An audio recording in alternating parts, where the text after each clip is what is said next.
Terima kasih Tuan Pengacara Majlis, Tuan Seri Hati yang Anis, Hadirin dan saya, Tuan-tuan dan kawan-kawan yang dikasihi sekalian.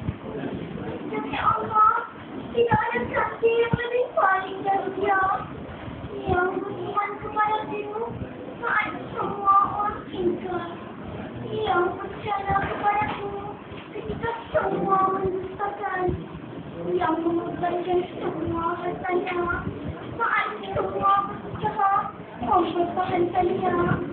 Dan karena aku mendapatkan kebenaran, perintah Rasulullah Sallallahu Alaihi Wasallam berkata tentang kepribadian Khadijah di dunia, seorang isteri sejati, muslimah yang dengan segenap kemampuan dirinya berkorban demi kejayaan kita.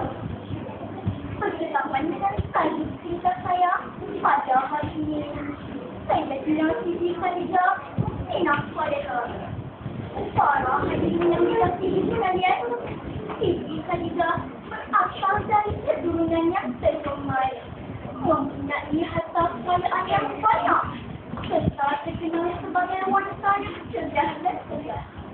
Beliau juga merupakan wanita yang pertama beriman kepada Allah dan Rasulnya. Beliau banyak membantu dan mempertemukan tekad Rasulullah Sallallahu Alaihi Wasallam dalam melaksanakan misi dakwahnya. Sentiasa berusaha meringankan kepedihan hati, menghilangkan keletihan dan penyiksaan yang dialami oleh suaminya.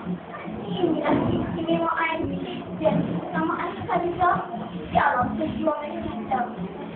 Beliau juga sumber kekuatan yang berada di belakang Rasulullah Sallallahu Alaihi Wasallam. Perkahwinan Khadijah dengan baginda Rasulullah bukanlah kerana harta dan jenisnya. Kerana harta yang mempunyai kuasa. Oh, dia tergoda kena budi. Kerana harta. Ya, kawan-kawan semua, mari kita tengok kembali peristiwa yang mendebarkan jantung Rasulullah. Peristiwa penerimaan wahyu yang bersama Isra. Sesuai yang semua, baginda berkata kepada istrinya yang tercinta, aku merasa khawatir tentang ibu ini. Nak tahu apa Siti Khadijah berkata kepada suaminya? Wahai kekasihku, demi Allah, Allah tidak akan mengizinkanku kerana ibunya juga adalah orang yang istimewa, penolong kepada kaum yang berusaha dan berjasa menjaga umat. Berilah kasih sayang seorang istri kepada suaminya. Susah dan senang dihadapi bersama tanpa merasa syak dan abang terhadap mereka. Kecintaan Khadijah juga bukanlah sahaja kecintaan kepada suami. Sebaliknya jelas adalah berlandaskan keyakinan yang kuat tentang keesaan Allah Subhanahu wa Ta'ala. Segala pengorbanan untuk suaminya adalah ikhlas untuk mencari keredaan Allah Subhanahu wa Ta'ala. Allah Maha Adil dalam memberi rahmatnya.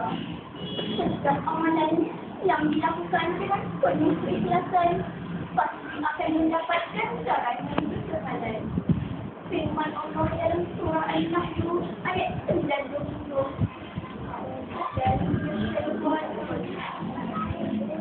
Man amila qalilan min dhakarin aw untha wa huwa mu'minun falanuhyiyannahu hayatan tayyibah wa lanajziyannahum ajrahum bi ahsani ma kanu ya'malun.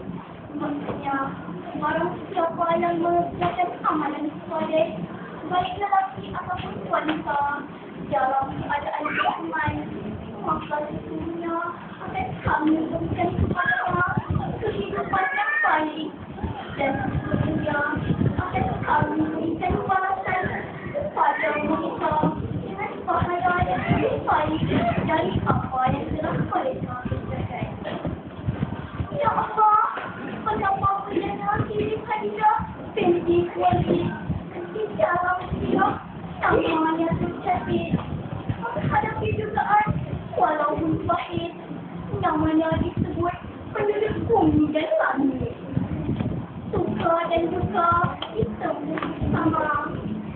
tahu dengan saya pahit manis sama rasa sebagai insan berbela agama.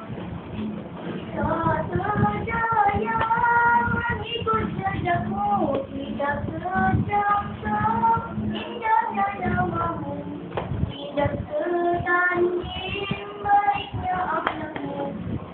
Sesungguhnya engkau bilang solehah, namanya hatimu, walaupun dugaan sama baginya, kau berlindungi, kau jatuh wanita terakhir, barunya namamu di sepanjang kamar.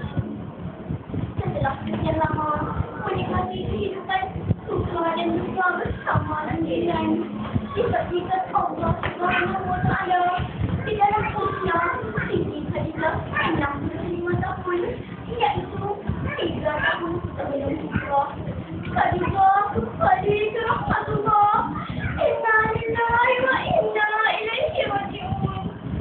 Sesungguhnya dari Allah dia datang kepadanya dua hingga kembali. Alangkah dosanya baginda kehilangan isteri tercinta.